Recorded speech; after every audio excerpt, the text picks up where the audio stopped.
Essa é a segunda parte do vídeo sobre Santiago da Compostela e seus caminhos. A primeira parte, onde contamos a história do apóstolo Santiago, está aqui no canal, é só dar uma olhadinha por aqui. No vídeo anterior, nós vimos que os romanos, perseguindo os cristãos, destruíram a capela onde Tiago e seus dois discípulos, Atanásio e Teodoro, estavam sepultados. Uma floresta cresceu na região e o local do túmulo ficou perdido, e quase 800 anos se passaram. Porém, os moradores da Espanha, na região da Galícia, conheciam a história de Santiago e sabiam que o corpo dele poderia estar sepultado em algum lugar em terras espanholas, mais especificamente pela região da Galícia. No ano de 814, algumas pessoas começaram a ver algumas luzes ao longe no meio de um bosque, como se fosse uma estrela emitindo a luz sobre o bosque. E essas luzes apareceram durante vários dias, deixando as pessoas curiosas. Uma dessas pessoas era um monge chamado de Palágio. Esse monge conhecia muito bem a história da sepultura de Santiago, então ele e algumas outras pessoas vão até o bispo da cidade de Iria Flávia, o bispo Teodomiro, e contam essa história das luzes. O bispo fica muito impressionado, pede para que eles façam alguns dias de jejum e oração para fortalecer o espírito e voltem lá verificar o que acontece. E o próprio bispo vai com eles, vê as luzes e fica maravilhado com tudo aquilo. Ele chama várias pessoas da região e começa a derrubar as árvores e procurar pela região. Depois de alguns dias procurando, eles encontram as ruínas da antiga capela, encontram o túmulo de Santiago e veem que os restos mortais do apóstolo e de seus dois discípulos ainda estão lá. O bispo fala com o rei Afonso II, que reinava na região. Nesta época não tinha Espanha nem Portugal, o lugar se chamava Reino das Astúrias. E o rei, impressionado com o achado, principalmente por ser católico, manda construir uma igreja em volta do túmulo, mantendo o altar no lugar original e o túmulo embaixo. O rei também convoca um grupo de monges para cuidar da igreja, cuidar do local. Os monges constroem um monastério ali por perto e começam a cuidar, a administrar o lugar. E claro que essa história se espalha pela região toda e as pessoas começam a sair de suas casas e irem de todas as regiões visitar o túmulo do apóstolo. Tempos depois, o lugar onde o túmulo foi encontrado passou a ser chamado de Campo da Estrela, devido à luz que a estrela emitia sobre o bosque. Campo da Estrela se tornou Compostela e depois Santiago da Compostela. E assim, os caminhos de Santiago da Compostela começaram a ser trilhados e as peregrinações não pararam mais. Nessa época, a Europa estava em conflito. Havia disputas entre governantes locais e os mouros, que eram muçulmanos que já estavam na Europa há 3 séculos em alguns lugares da Europa. Um desses grupos mouro atacam a região e, sabendo da importância da igreja para o povo europeu, eles destroem a igreja, colocam fogo, ocupam o lugar durante um tempo e depois seguem em frente. Algum tempo depois, as forças católicas ocupam novamente o local, comprovam que a igreja está destruída, mas depois de tirarem os escombros, eles verificam que o altar e o túmulo de Santiago está preservado. E o arcebispo da época novamente manda construir uma igreja ao redor, sempre mantendo o altar e o túmulo no seu lugar original. Esses acontecimentos estão entre os anos 990 ao ano 999, ano 1000 mais ou menos. Passados 100 anos desses acontecimentos, Compostela já tem registro de milagres e já é muito conhecida. O bispo da época decide abrir o túmulo para fazer o reconhecimento dos corpos e, durante o reconhecimento, ele retira um pequeno pedaço do crânio do corpo de Santiago e manda para o bispo de Pistoia, na Itália. E daquele momento em diante, Pistoia também começa a ser focos de milagres e de visitação de católicos italianos e de outros lugares da Europa. Com toda a história de Santiago, do seu túmulo, de seus discípulos que eram daquela região da Espanha, e devido aos conflitos que aconteciam com os muçulmanos desde o ano 711, e as histórias de que Santiago ajudava os católicos durante essas batalhas, a devoção pelo santo cresceu muito por toda a Europa. Quase 500 anos depois, já no ano de 1598, um pirata chamado Drake e seu bando ataca a região da Galícia e está saqueando e matando por toda a região. O bispo de Santiago, com medo de que o pirata pudesse atacar a igreja e roubar os restos mortais de Santiago, ele toma uma decisão. Chama alguns pedreiros da cidade, abre o túmulo, pega os ossos de Santiago e de seus 2 discípulos e esconde em outro lugar, mas dentro da própria igreja. O pirata acaba não conseguindo chegar até ali, o perigo passa, porém, 3 anos depois, o bispo morre, mas não conta para ninguém onde é que estão escondidos os ossos. Mas devido aos pedreiros comentarem com algumas pessoas, surge o boato de que os ossos estão dentro da igreja, mas não estão dentro do túmulo. Assim, todas as pessoas daquela geração morrem e fica meio incerto se os ossos estão dentro do túmulo ou não. Até que em 1766, outro bispo resolve abrir o túmulo e comprova de que os ossos realmente não estão ali.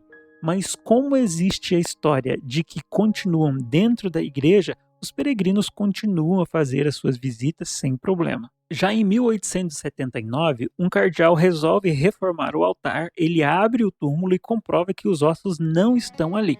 Então ele começa a fazer escavações para ver se encontra alguma coisa. A questão é que, sendo uma basílica tão importante, alguns cardeais e bispos e pessoas importantes também foram sepultadas por ali. Então ele acaba encontrando algumas ossadas, mas não tem como provar se são do apóstolo Tiago ou não. Até que ele encontra entre o altar maior e o altar menor a ossada de 3 pessoas. Ele informa o Papa manda um especialista, um monsenhor, e esse monsenhor tem a ideia de usar aquele pedaço de osso que foi mandado para Pistoia, na Itália, 900 anos antes, para fazer uma comparação. E esse osso se encaixa perfeitamente no crânio de uma das 3 ossadas. E fica comprovado que são realmente os ossos originais.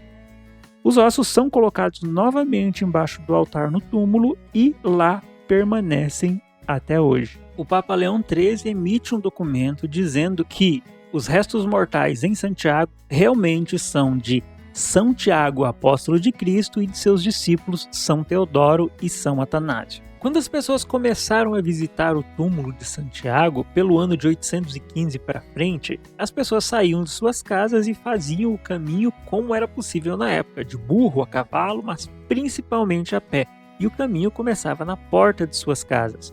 Com o passar do tempo, foi se tornando tradição iniciar a caminhada em alguns pontos específicos, e assim começou a surgir os caminhos de Santiago da Compostela, que existem até hoje. Um resumo da história. Até agora nós sabemos que Tiago Maior foi um dos apóstolos de Jesus, que ele viveu durante 7 anos na Espanha, ele voltou para Jerusalém, ele morreu em Jerusalém e os discípulos dele trouxeram o corpo para a Espanha e sepultaram em um lugar. Esse lugar hoje se chama Santiago da Compostela.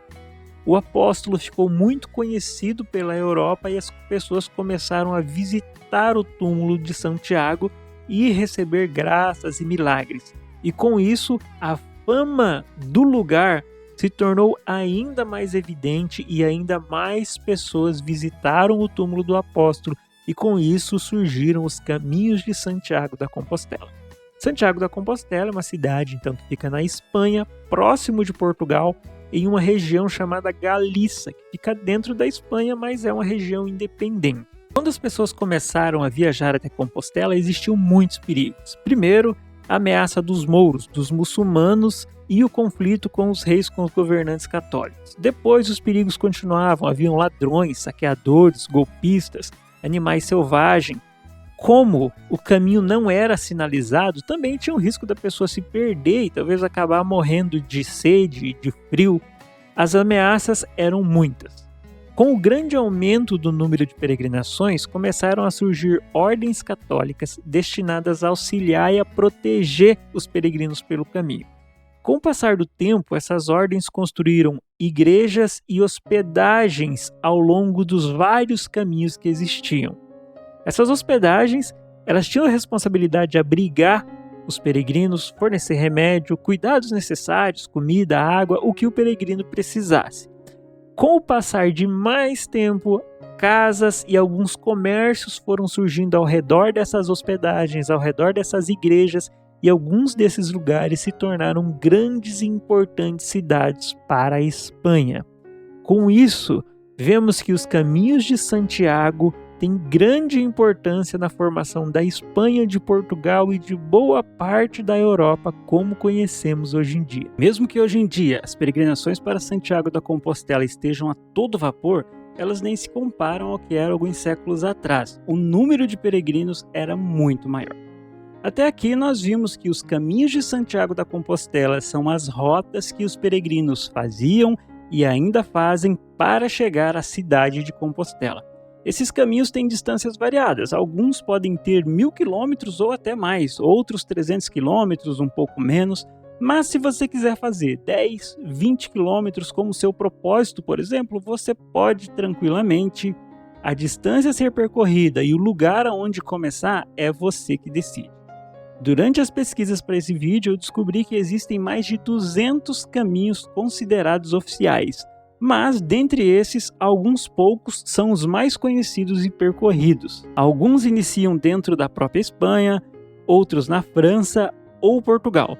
E o caminho pode ser feito a pé, mas tem muita gente que faz de bicicleta também ou até de carro. Porém, de carro precisa ficar atento, porque dependendo do caminho que for escolhido, existem trilhas e passagens estreitas. É necessário que fique atento a isso. As rotas mais conhecidas são o caminho francês, que se inicia na França, na cidade de Saint-Jean-Pied-de-Port, na divisa com a Espanha. O caminho completo ele tem mais ou menos 800 quilômetros, mas também pode ser iniciado em qualquer outra cidade que fique nesta rota. Esse é o caminho mais conhecido e, em geral, quando a pessoa diz que fez o caminho completo ou quer fazer o caminho completo de Santiago, é desta rota que ele está se referindo. O tempo para fazer esse caminho completo é de mais ou menos 30 dias, vai depender do clima e do seu ritmo de caminhada, é claro. O caminho português tem mais ou menos 620 quilômetros e se inicia na capital de Portugal, Lisboa. Caminho do Porto, mais ou menos 240 quilômetros e se inicia dentro da cidade do Porto, em Portugal. Caminho do Norte pela costa se inicia dentro da própria Espanha, são mais ou menos 820 quilômetros. Caminho de La Plata, um dos mais longos, são 980 quilômetros e se inicia dentro da cidade de Sevilha, na Espanha mesmo. E dentre os mais conhecidos também temos o caminho primitivo, são 315 quilômetros, um dos mais curtos caminhos oficiais. Esses são alguns dos caminhos mais conhecidos, mas existem muitos outros. Durante o caminho, que pode durar vários dias dependendo do qual você escolher, existem hotéis, como qualquer outro hotel, mas também existem albergues destinados exclusivamente aos peregrinos. Nesses albergues você pode comer, tomar banho, dormir e, em geral, os albergues têm valores mais acessíveis que os hotéis, porém são acomodações dignas e confortáveis. Ao iniciar o caminho, os peregrinos têm o costume de adquirir a credencial do peregrino. É uma credencial que serve para diferenciá-lo de um viajante normal. E durante as paradas, essa credencial vai recebendo carimbos. E ao chegar na Catedral de Santiago, ele apresenta esta credencial carimbada e recebe a Compostela, que é um documento que é a prova de que ele fez todo o caminho e, claro, é também um prêmio digno, né, depois de tanto esforço. Ao chegar em Santiago da Compostela, mais especificamente a Basílica de Santiago, é costume participar de uma missa e a jornada, a peregrinação, finalmente estará concluída. Porém, algumas pessoas costumam ir um pouco mais além, até o mar, em um lugar chamado Finisterra, ou Fim do Mundo, que fica mais ou menos a 85 quilômetros de Santiago, mas essa é uma decisão de cada um. No início, quando iniciaram as peregrinações, e até alguns séculos atrás, o motivo de se fazer o caminho era religioso, porque no final dessa rota o peregrino estaria junto ao túmulo de São Tiago, um dos apóstolos de Jesus. Hoje em dia as motivações são diversas: aventura, fotografia, culinária dos restaurantes que estão no caminho, conhecer novas pessoas, conhecer novos lugares, enfim, motivações diversas, porém, a motivação religiosa e de fé ainda continua. Uma curiosidade muito interessante. Somente quem chega ao final do caminho, somente quem faz o caminho de Santiago da Compostela pode ser chamado de peregrino, segundo a tradição. Muito obrigado por ficar comigo até aqui no canal Frequência ISA. Espero realmente que você tenha gostado. Até a próxima história.